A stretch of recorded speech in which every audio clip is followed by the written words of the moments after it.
Let me ask you something. Are you the same person you were 10 years ago? Not metaphorically, literally. Your body has changed. Your cells have changed. Your beliefs have changed. Your relationships have changed. Memories, ambitions, they've all changed.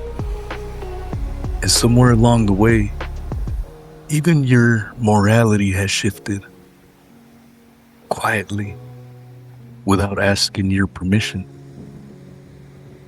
The person you once were might barely recognize the person staring back at them in the mirror right now. And so what exactly survived? There's an old story that's been keeping philosophers up at night for over 2,000 years. It's about a ship. But it's not really about a ship at all.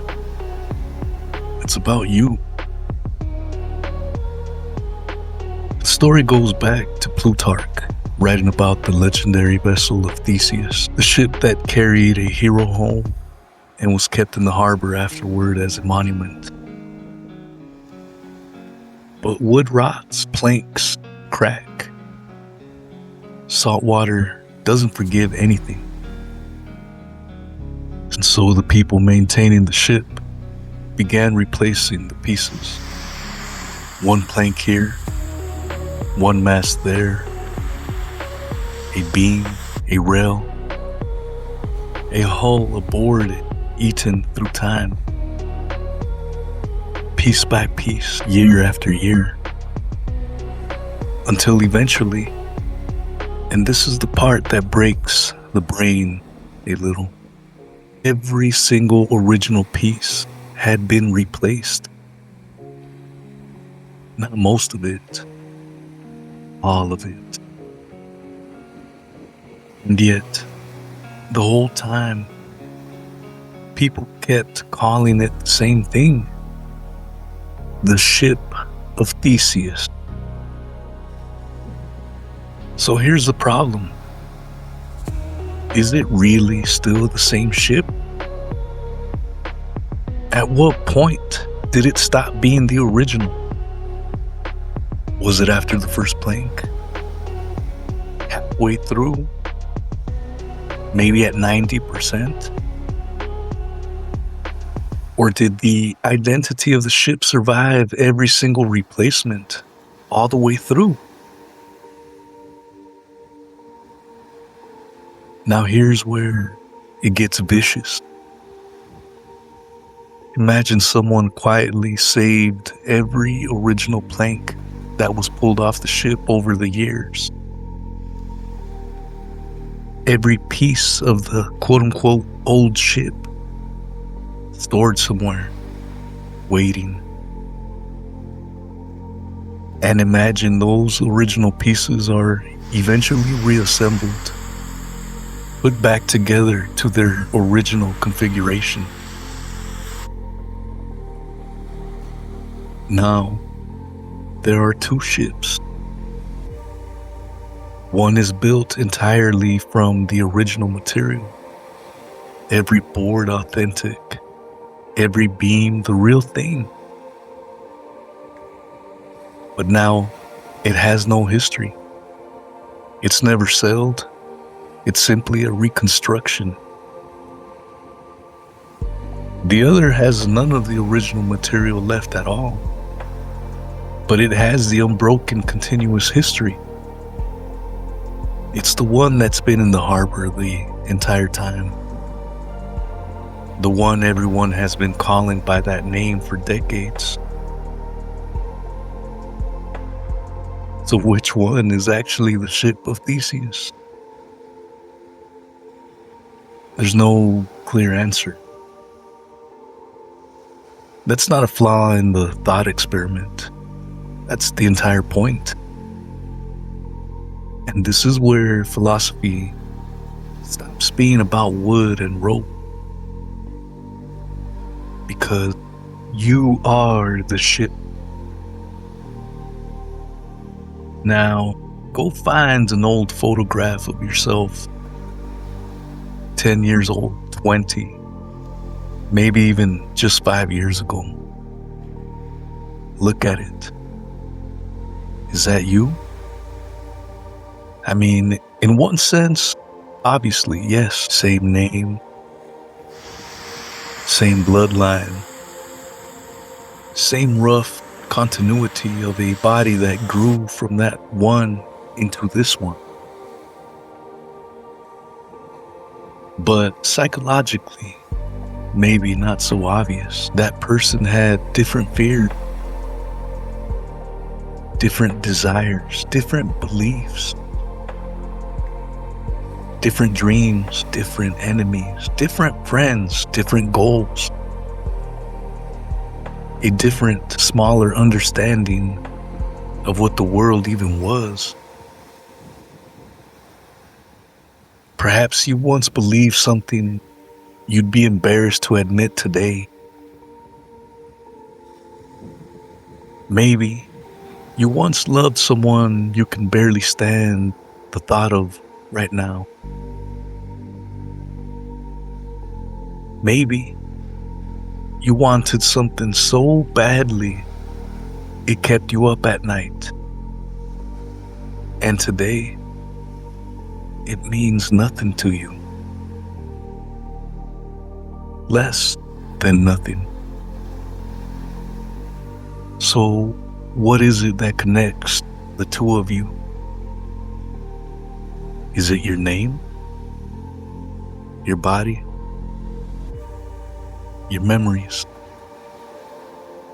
Your consciousness? Maybe it's your personality?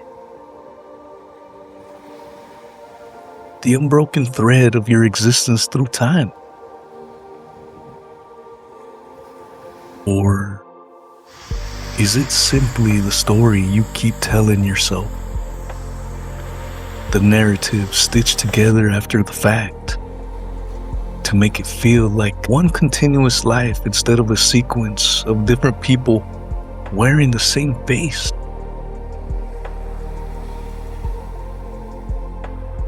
Let's start with the part that's easiest to prove and the hardest to feel. Your body is not a fixed object, it's an ongoing event. Cells die, cells regenerate.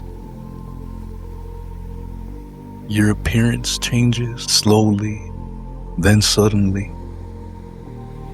Your brain physically changes, rewiring itself with every new skill, every trauma, every habit. Your physical capabilities rise, peak, and eventually decline. You age whether you're paying attention or not. And through all of it, you experience yourself as one continuous person. The teenager, the 20-year-old, the 30-year-old, the 40-year-old, the elderly person. At the very end, looking all the way back down the line at every version of themselves that came before. One continuous I. But is that continuity real? Or is your brain just extraordinarily, relentlessly good at stitching together an uninterrupted narrative out of what is materially a body that's been under constant renovations your entire life? Now here's something to think about. Maybe you aren't a permanent object moving through time. Perhaps you are a process that keeps convincing itself it is an object. There's a difference between being something and continuing to be something. We tend to assume they are the same, and they may not even be. Now, move past the body. The more disturbing version of the Ship of Theseus isn't happening to your cells. It's happening up here, in your mind.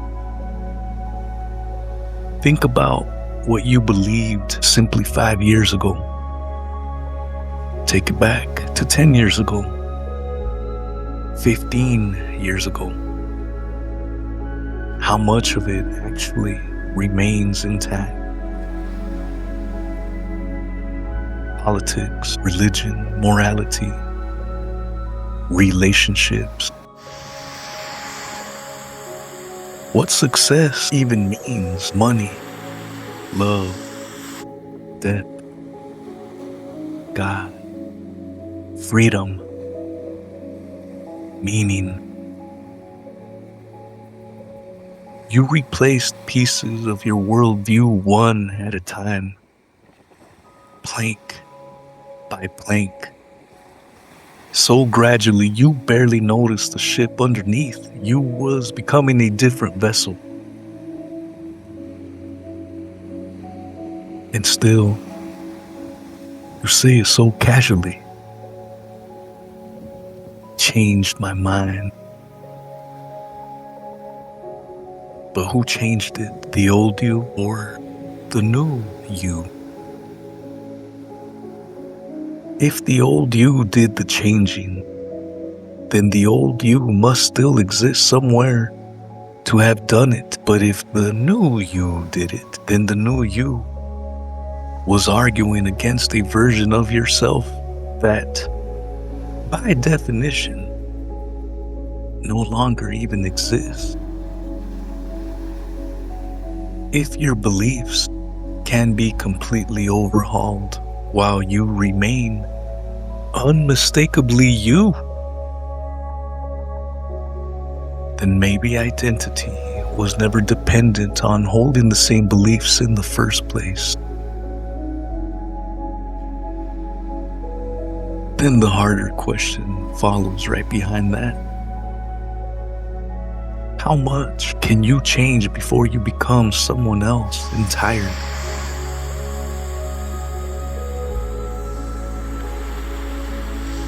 This is where it gets personal, because this is the entire premise of trying to become better at anything.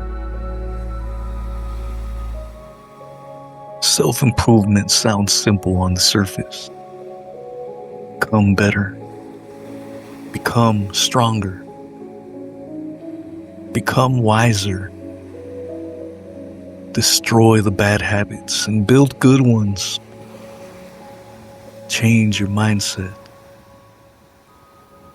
But look closer at the strange implication buried inside that idea. The entire purpose of self-improvement is to change who you are. And yet, we still talk about it as though there's a fixed, stable you sitting behind that wheel, deciding to make that change. So ask yourself honestly, if you actually succeed and you become the person you always wanted to be, are you still the same person who wanted that in the first place? Maybe that's the beautiful contradiction hiding inside all of it. You have to destroy parts of yourself in order to preserve what you actually value. The coward is to become courageous. The undisciplined person has to become disciplined. The ignorant person has to become educated. The bitter person has to learn how to forgive. The weak person has to become strong.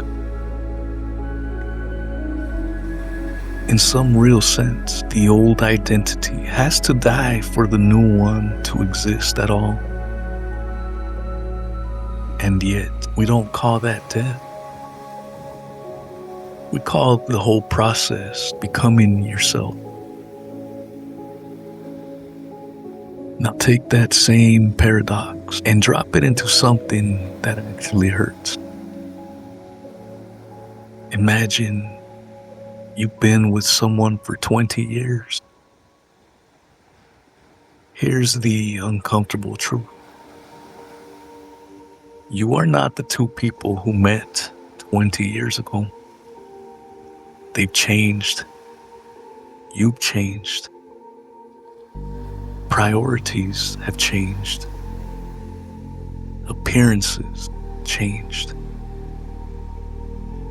Dreams have changed. Fears changed. The relationship itself, the actual thing between you, has changed. Piece by piece, year after year. So what does it really mean when you say, we've been together for 20 years? Is that relationship one continuous thing? Or is it actually thousands of slightly different relationships, each one quietly replacing the last? All connected only by memory and habit. And the story you agree to keep telling, push it even further. Because this is where it stops being comfortable. If someone changes so dramatically that you no longer recognize the person you once fell in love with, are you still obligated to love them simply because of who they used to be?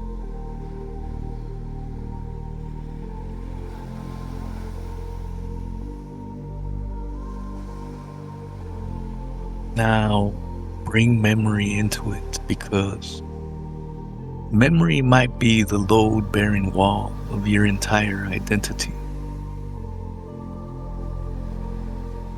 What if identity actually depends on memory? If you lost every memory of your childhood, would you still be the same person? If you forgot your family, your accomplishments, your failures, your worst trauma, your happiest moment, would you still exist in any meaningful sense? Or would there just be a body walking around wearing your name like a stranger's coat? Now flip it. What if someone could implant a memory into your mind? You suddenly remember an event that never actually happened, but you believe completely and without any doubt that it did. Does that false memory become part of your identity simply because you believe it? This raises a genuinely unsettling possibility. Maybe the person you think you are is, in large part, just a collection of memories, and memories are notoriously unreliable. They shift, they blur, they get rewritten every time you recall them. So how stable is a self that's built on a foundation like that? Now take the whole thing somewhere darker. Imagine someone commits a terrible crime. 20 years pass. That person has completely transformed. Genuinely, provably. They regret what they did. They spent 2 decades dedicating their life to helping others. They are, by any honest measure, almost unrecognizable from the person who committed that crime.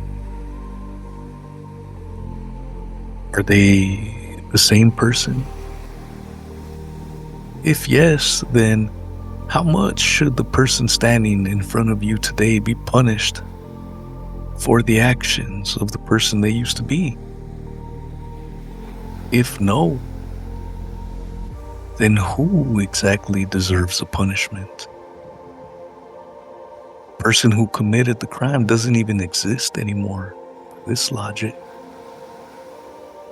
So who's left to be held accountable? This is the exact tension between identity and responsibility. And it doesn't resolve cleanly.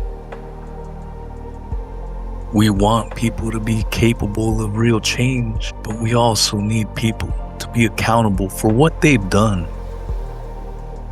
And so, how exactly is someone supposed to become a genuinely different person without simply escaping responsibility for who they used to be?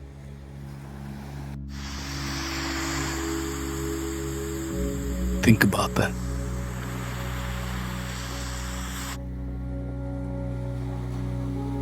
Tough one to swallow.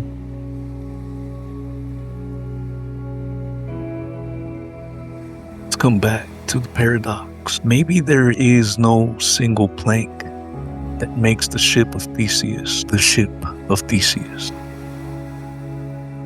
Maybe identity was never about the individual components in the first place.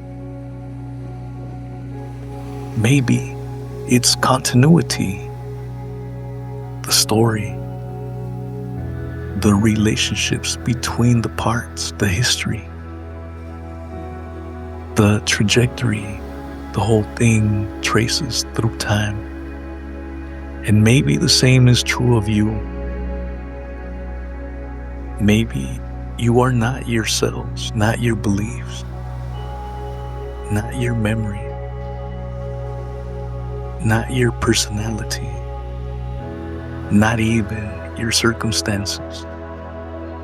Maybe you is simply the pattern created by all those things interacting continuously across time. Then the ultimate question shows up, and it doesn't leave. If the pattern changes enough, when does pattern become something else entirely? There may be no clean line. And that's not a failure of the question. That's the entire point. There's something worth actually taking with you. You don't have to remain the person you were. You aren't obligated to protect an old identity simply because you've been dragging it around for years.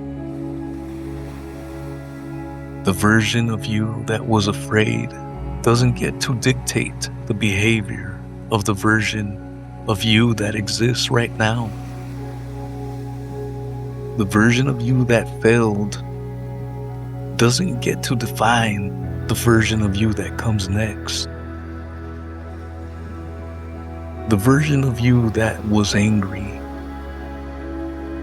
doesn't need to stay angry. The version of you that was weak doesn't have to stay weak. And maybe, most importantly, you are allowed to replace pieces of yourself, one belief at a time, one habit, one fear at a time, one weakness at a time, until one day you look back down the line and realize almost everything has been swapped out. And yet, somehow, you are still here. Don't let this settle into easy motivational philosophy. It deserves to be challenged. What if there is no permanent self at all? What if the you've been so desperately trying to preserve was never really there to begin with? What if identity is just an illusion consciousness constructs to maintain a sense of continuity, a survival trick more than a truth? If that's the case, then maybe death isn't simply the destruction of self at the very end. Maybe every single moment is already a small death. The person you were 5 minutes ago is gone. Thought you had is gone. The emotion you felt a second ago is already gone. The moment itself has already passed and will never return. And yet consciousness keeps producing another moment, another thought, another version of you seamlessly over and over. So fast you never noticed the seams. Maybe existence was never about maintaining a permanent identity at all. Maybe existence simply is the continuous process of becoming.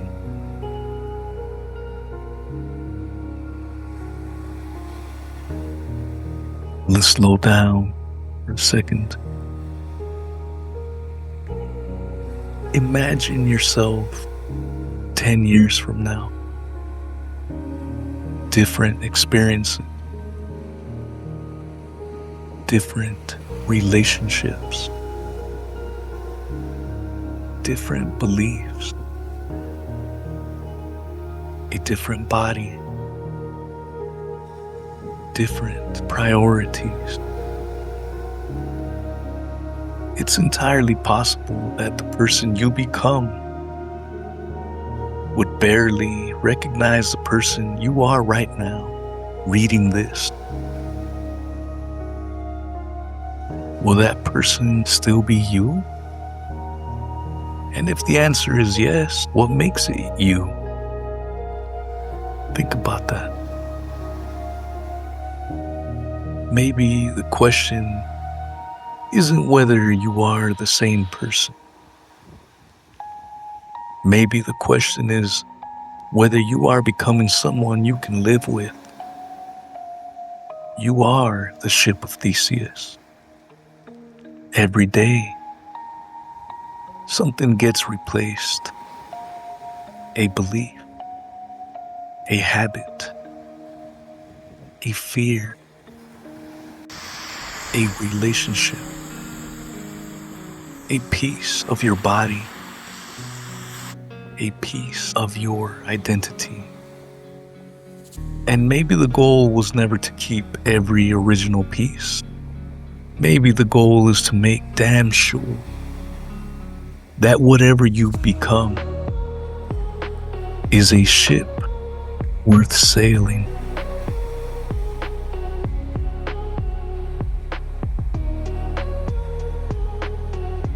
If this resonated, if this hit, share it. And if If you really enjoyed it, smash that subscribe button. Follow me everywhere. We're building something real here. Stay grounded, stay sharp, and stay unshakable.